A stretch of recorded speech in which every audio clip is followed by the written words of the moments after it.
नमस्कार।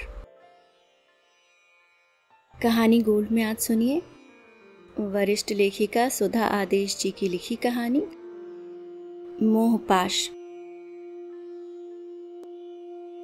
तनु बेटा, जाकर तैयार हो जा, वे लोग आते ही होंगे, माँ ने प्यार भरी आवाज में मनुहार करते हुए कहा। माँ, मैं कितनी बार कह चुकी हूँ कि मैं विवाह नहीं करूंगी। मुझे पसंद नहीं है यह देखने व दिखाने की औपचारिकता। माँ, मान भी लो कि यह रिश्ता हो गया तो क्या मैं सुखी वैवाहिक जीवन बिता पाऊंगी? जब भी उन्हें पता चलेगा कि मैं एक गंभीर बीमारी से ग्रस्त हूं तो क्या वे मुझे? तनुजा ने आवेश से कांपती आवाज में कहा। बेटा, तूने मन में भ्रम पाल लिया है कि तुझे गंभीर बीमारी है। प्रदूषण के कारण आज हर 10 में से एक व्यक्ति इस बीमारी से पीड़ित है। दमा रोग आज असाध्य नहीं है। उचित खान पान, रहन सहन व उचित दवाइयों के प्रयोग से रोग पर काबू पाया जा सकता है। अनेक कुशल व सफल व्यक्ति भी इस रोग से ग्रस्त पाए गए हैं। ज्यादा तनाव, क्रोध इस रोग की तीव्रता को बढ़ा देते हैं। हमारे खानदान में तो यह रोग किसी को नहीं है, फिर तू क्यों हीन भावना से ग्रस्त है? माँ ने समझाते हुए कहा। तुम इस बीमारी के विषय में उन लोगों को बता क्यों नहीं देती? तनुजा ने सहज होने का प्रयत्न करते हुए कहा। तू नहीं जानती है बेटी, तेरे डैडी ने 1-2 जगह इस बात का जिक्र किया था, किंतु बीमारी का सुनकर लड़के वालों ने कोई न कोई बहाना बनाकर चलती बात को बीच में ही रोक दिया। असहाय मुद्रा में माँ ने कहा।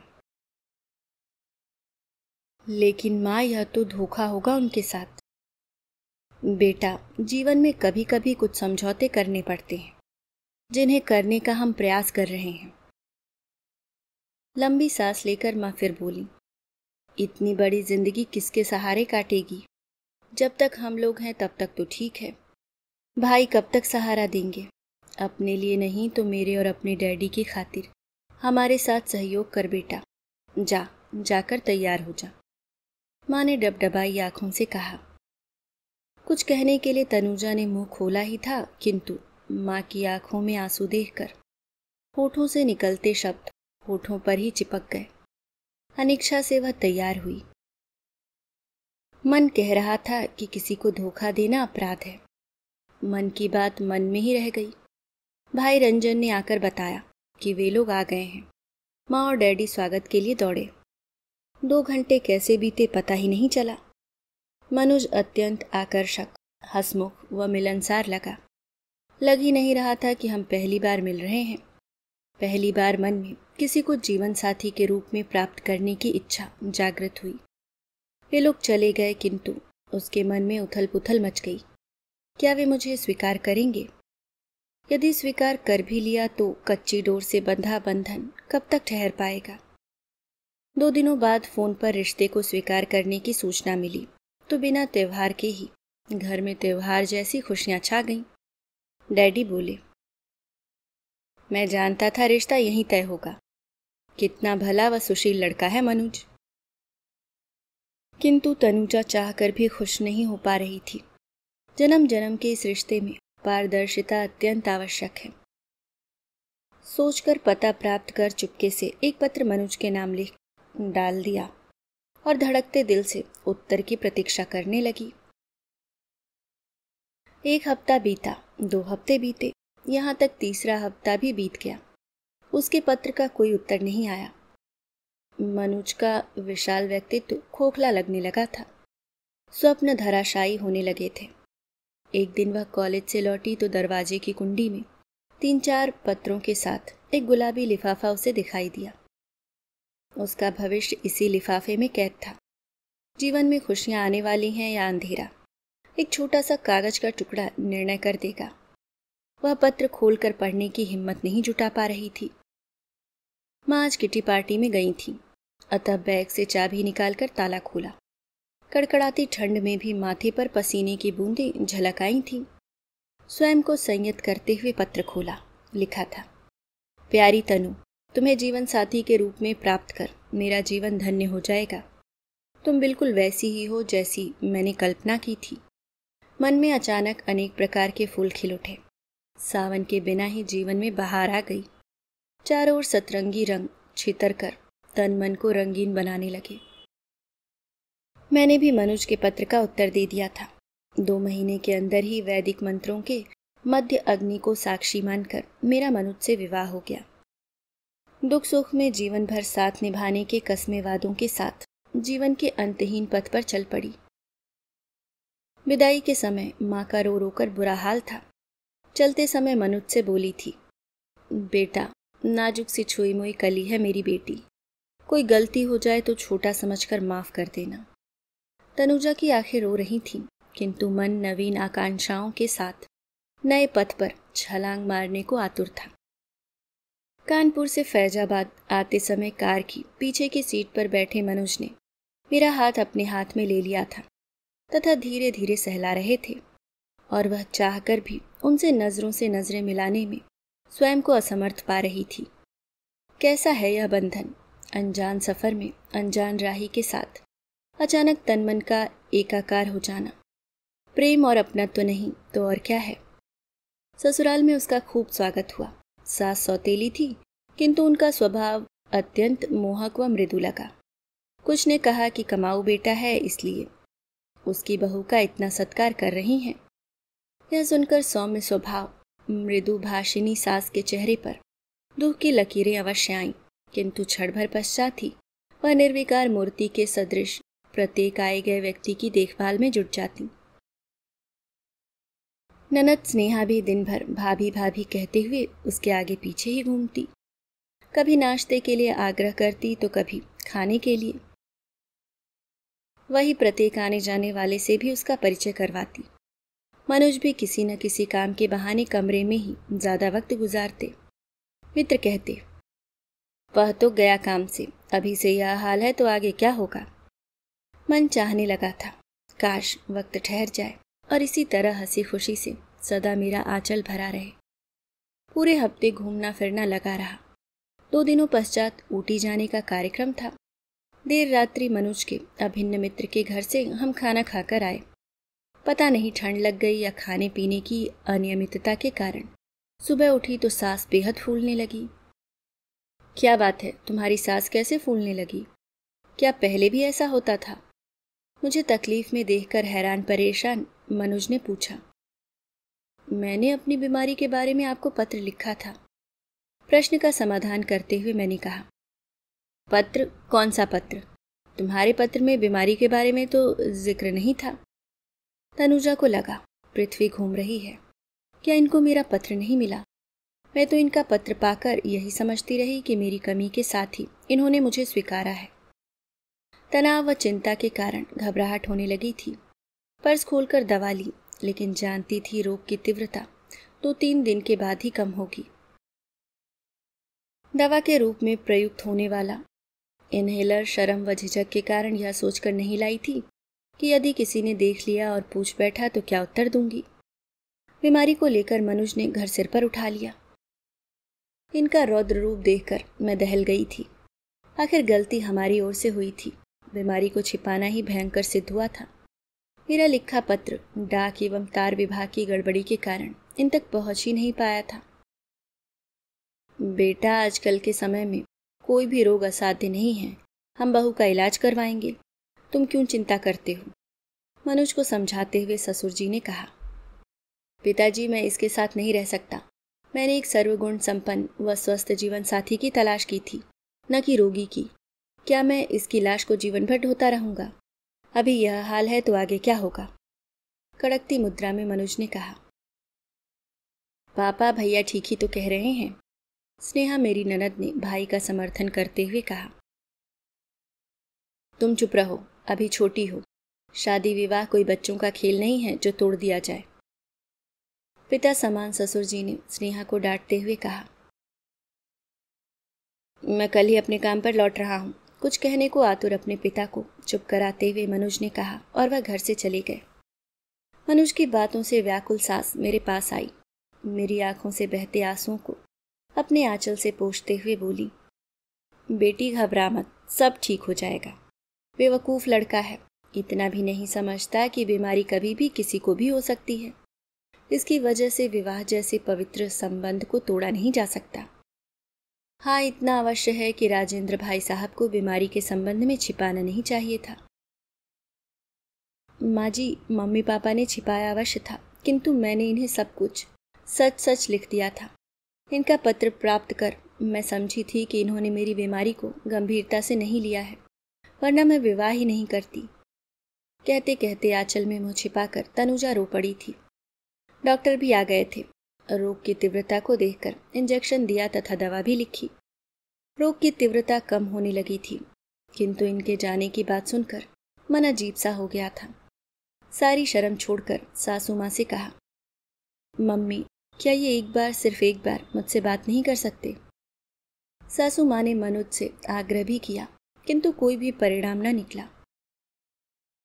मनोज के जाते समय भी सबके साथ वह भी बाहर आई। इन्होंने माँ और पिताजी के पैर छुए, बहन को प्यार किया और मेरी ओर उपेक्षित दृष्टि डालकर चले गए। सासू माँ ने दिलासा देते हुए उसके कंधे पर हाथ रखा तो विहल स्वर में वह बोल उठी, माँ, मेरा क्या होगा? आदमी इतना तटस्थ हो सकता है, तनुजा ने स्वप्न में भी कभी नहीं सोचा था।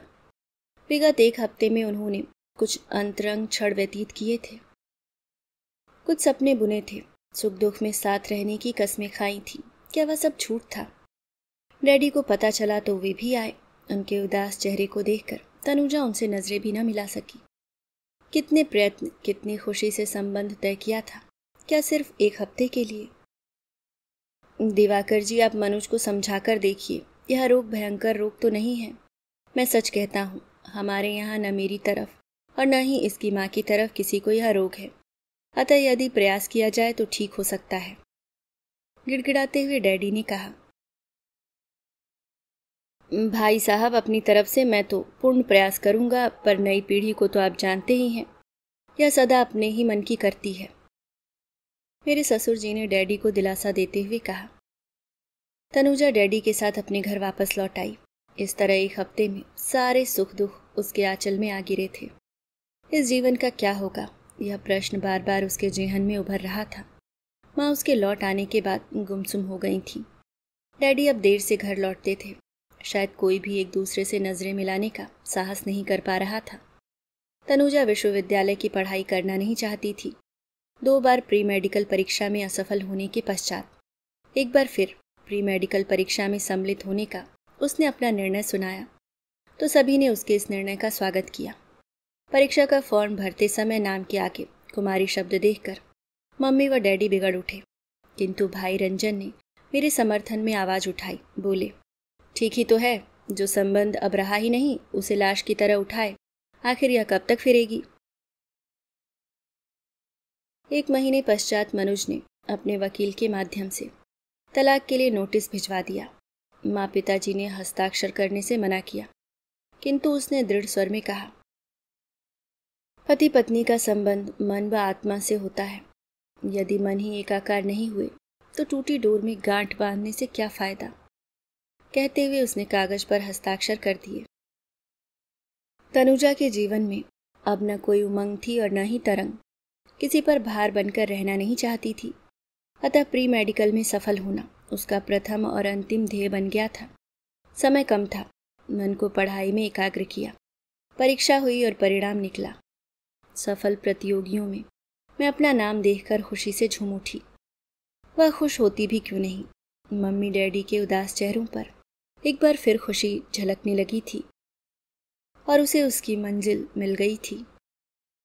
अंततः 5 वर्ष की उसकी MBBS पढ़ाई पूरी हुई। वह लड़कियों में प्रथम रही थी। आखिर उसकी योग्यता के कारण उसका प्रादेशिक सरकारी सेवा में नियुक्ति हो गई। वह पूरे दिन रोगियों की सेवा करती तो अलग तरह के आनंद की प्राप्ति होती। कभी कभी तो उसे लगता कि यह जीवन क्षण मात्र के लिए था। उसका जन्म तो मानव मात्र की सेवा के लिए हुआ है। कभी फ्लोरेंस नाइटिंगेल से अपनी तुलना करती तो कभी जॉन ऑफ आर्क से। मन में छाया कुहासा पल भर में दूर हो जाता और कर्तव्य पथ पर कदम पूरे विश्वास के साथ स्वयं बढ़ने लगते। एक दिन तनुजा अस्पताल में बैठी रोगियों को देख रही थी कि एक युगल ने कमरे में प्रवेश किया। वह उस जोड़े को देखकर चौंक गई, किंतु चेहरे पर आए परिवर्तन पर यथासंभव अंकुश लगा लिया। कहिए, क्या तकलीफ है आपको? तनुजा ने सामान्य होते हुए पूछा। डॉक्टर, आप इनका चेकअप कर लीजिए। इनको चलने फिरने में तकलीफ होती है, पैरों में सूजन भी है, साथ आए युवक ने कहा। चलिए, उठते हुए उसने कहा। वह कमरे में बने पार्टीशन में ले जाकर युवती का पूरा चेकअप किया। बाहर आकर उसने कहा, कोई परेशानी की बात नहीं, इन्हें उच्च रक्तचाप है, इसी कारण पैरों में सूजन है। दवा लिख रही हूँ, समय पर देते रहिएगा। बच्चा होने तक लगातार हर 15 दिन बाद चेकअप करवाते रहिएगा। जी डॉक्टर। नाम? दवाई का पर्चा लिखते हुए उसने पूछा। ऋचा शर्मा, उत्तर युवती ने दिया। पर्चे पर नाम लिखते समय न जाने क्यों हाथ कांप गया था। उसने कुछ दवाएं व टॉनिक लिखकर दिए, साथ में कुछ हिदायतें भी। वे दोनों उठकर चले गए, किंतु दिल में हलचल मचा गए। उस दिन भर व्यग्र रही, बार बार अतीत आकर कुरेदने लगा। जो अतीत वह पीछे छोड़ाई थी, वह क्यों फिर से उसे बेचैन करने लगा। तनुजा ने अलमारी से वह फोटो निकाली जो विवाह के दूसरे दिन जाकर खिंचवाई थी। फोटो देखकर वह बुदबुदा उठी थी। तुम क्यों मेरे शांत जीवन में हलचल मचाने आ गए? मैंने तुमसे कुछ नहीं मांगा। तुमने साथ चलने से इनकार कर दिया, तो मैंने अपनी राह स्वयं बना ली। तुम इस राह में फिर क्यों आ गए? कितना त्याग और बलिदान चाहते हो? रात अशांति में बेचैनी में गुजरी। सुबह उठी तो रात भर जागने के कारण आंखें बोझिल थीं। अस्पताल जाने की इच्छा नहीं हो रही थी, किंतु फिर भी यह सोचकर तैयार हुई कि कार्य में व्यस्त रहने पर मन शांत रहता है। अस्पताल में कमरे के बाहर मनुज को प्रतीक्षारत पाया तो कदम लड़खड़ा गए, किंतु सहज बनने का अभिनय करते हुए उन्हें अनदेखा कर अपने कमरे में जाकर कुर्सी पर बैठ गई। मनुज भी उसके पीछे पीछे उसके कमरे में चले आए थे। माफ कीजिएगा, आप तनुजा है ना? लड़खड़ाते शब्दों में उन्होंने पूछा। क्यों, आपको कुछ शक है क्या? तेज निगाहों से देखते हुए उसने पूछा। मैंने तुम्हारे साथ कठोर व्यवहार व अन्याय किया है, जिसे मैं कभी भूल नहीं पाया। कल तुम्हें देखने के बाद से ही मैं पश्चाताप की अग्नि में जल रहा हूँ। मुझे माफ कर दो तनु। तनु नहीं, कुमारी तनुजा कहिए। और बाहर आप मेरे नाम की नेम प्लेट देख लीजिए। तनुजा ने निर्विकार मुद्रा में कहा। आपकी पत्नी की तबीयत अब कैसी है? उनका ख्याल रखिएगा और हो सके तो प्रत्येक 15 दिन बाद परीक्षण करवाते रहिएगा, कहकर उसने घंटी बजा दी। मरीजों को अंदर भेज दो, चपरासी को निर्देश देते हुए उसने कहा। अच्छा, मैं चलता हूं तनु, मनुज ने मेरी ओर आग्रहपूर्वक देखते हुए कहा। तनु नहीं, कुमारी तनुजा, उसने कुमारी शब्द पर थोड़ा जोर देते हुए तीव्र स्वर में कहा। उसका व्यवहार देखकर लड़खड़ाते कदमों से मनुज चले गए। तनुजा उन्हें देखती रह गई। क्या यह वही व्यक्ति है जिसने उसे मझधार में डूबने के लिए छोड़ दिया था? किंतु यह इस समय इतना निरीह क्यों, इतना दयनीय क्यों? क्या यह सिर्फ उसके पद के कारण है या इसके जीवन में कोई अभाव है? अपनी सोच पर उसे स्वयं पर हंसी आने लगी थी। इसे क्या अभाव होगा जिसकी इतनी प्यारी पत्नी है, पद है, मान सम्मान है। तब तक मरीजों ने आकर उसकी विचार श्रृंखला को भंग कर दिया और वह कार्य में व्यस्त हो गई। अतीत ने उसे कुरेदा अवश्य था, किंतु अनजाने सुख भी दे गया था। वह व्यक्ति जिसने उसे एक समय अपमानित किया था, मानसिक पीड़ा दी थी, वह उसके सामने निरीह व दयनीय बनकर खड़ा था। इससे बड़ा सुख और क्या हो सकता था? उस दिन के पश्चात उसके जीवन में एक और परिवर्तन आ गया था। वह तस्वीर जिसे शादी के दूसरे दिन उन दोनों ने बड़े प्रेम से खिंचवाया था, उस फोटो को निकाल कर उसने अपने बेड की साइड टेबल पर रख लिया था। अब उसे देखे बिना उसे नींद नहीं आती थी। उस तस्वीर में उसका निरीह चेहरा उसके आत्मसम्मान को सुख पहुंचाता था। शायद इसलिए विवाह के 10 वर्षों पश्चात वह तस्वीर उसके बेडरूम की शोभा बढ़ाने लगी थी। ऋचा हर 15 दिन पश्चात आती रही, किंतु उसके साथ वह चेहरा देखने को नहीं मिला। 2 माह पश्चात लड़का हुआ। उसने आकर आभार प्रदर्शन करते हुए कहा था। तनुजा जी, मैं आपका गुनहगार हूँ, किंतु आपने मुझे बेटे का उपहार देकर अनिर्वचनीय आनंद प्रदान किया है। शायद आप नहीं जानती कि यह मेरी और ऋचा की तीसरी संतान है। अन्य 2 जन्म से पूर्व ही काल के गाल में समा गई थी।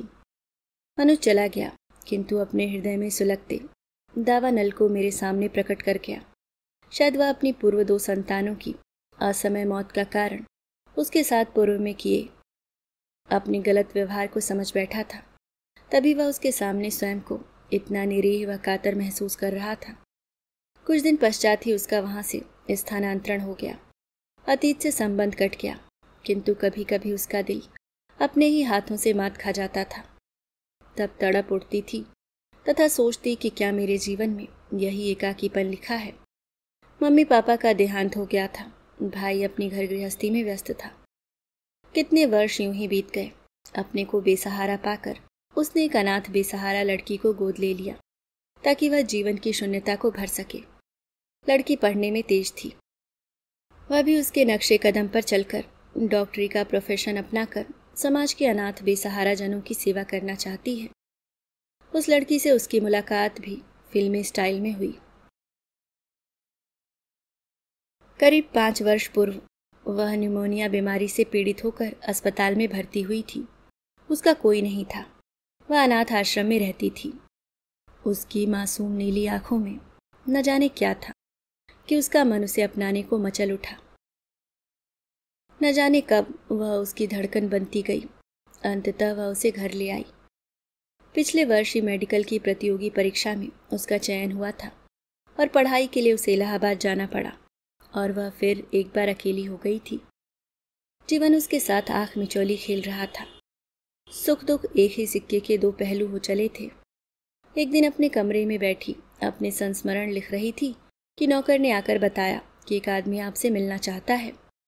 वह बाहर निकल कर आई तो वह बोला, डॉक्टर साहब, शर्मा साहब का लड़का बेहद बीमार है, आप शीघ्र चलिए। उसने अपना बैग उठाया तथा कार में उस अनजान आदमी को बैठाकर चल पड़ी। ऐसे अवसरों पर अनजान व्यक्ति के साथ जाते समय मन में बेहद उथल पुथल होती थी, किंतु यह सोचकर चल पड़ती कि हर आदमी बुरा नहीं होता। फिर किसी पर अविश्वास क्यों और किस लिए? इंसान को अपना कर्तव्य करते रहना चाहिए। हमारा कर्तव्य हमारे साथ, उसका कर्तव्य उसके साथ। यही तो मेरी विचारधारा थी, जीवन दर्शन था। कार के पहुंचते ही एक आदमी तेजी से उधर से बाहर आया और बोला, डॉक्टर साहब, आपको तकलीफ हुई होगी, लेकिन मजबूर था। प्रतीक्षित को 104 डिग्री बुखार है। चलिए। तब तक हम रोशनी में पहुंच चुके थे। अरे तनु, तुम? ओह माफ कीजिएगा तनुजा जी, मुझसे गलती हो गई। मनोज एकदम हड़बड़ाकर बोले। तनुजा भी एकदम चौंक उठी थी। इस जिंदगी में यह दोबारा अप्रत्याशित मिलन किस लिए? वह सोच ही नहीं पा रही थी। अपने अनचाहे विचारों को परे ढकेल कर उसने पूछा, प्रतीक्षित कहाँ है? आप अंदर आइए, मनोज ने उसे अंदर ले जाते हुए कहा। वह अंदर कमरे में पहुंची तो देखा प्रतीक्षित बुखार में तप रहा है। उसकी आंखें बंद हैं, किंतु मुंह से कुछ अस्फुट स्वर निकल रहे हैं। नब्ज देखी तो टाइफाइड के लक्षण नजर आए। ज्वर की तीव्रता को कम करने के लिए दवा बैग से निकालकर खिला दी। अन्य दवाइयां पर्चे पर लिखकर देते हुए बोली, ये दवाएं बाजार से मंगवा लीजिए तथा ज्वर की तीव्रता को कम करने के लिए ठंडे पानी की पट्टी माथे पर रखिए और हाथ पैर व तलवे की भी मालिश कीजिए।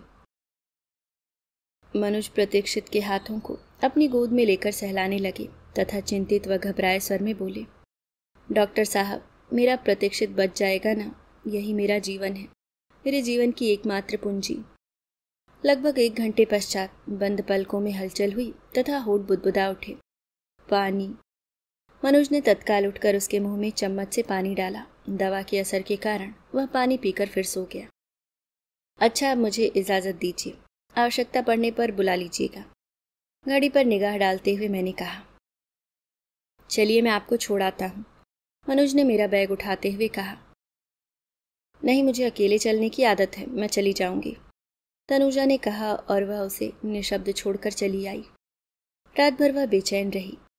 प्रतीक्षित से न जाने क्यों उसे अनजाने ही लगाव हो गया था।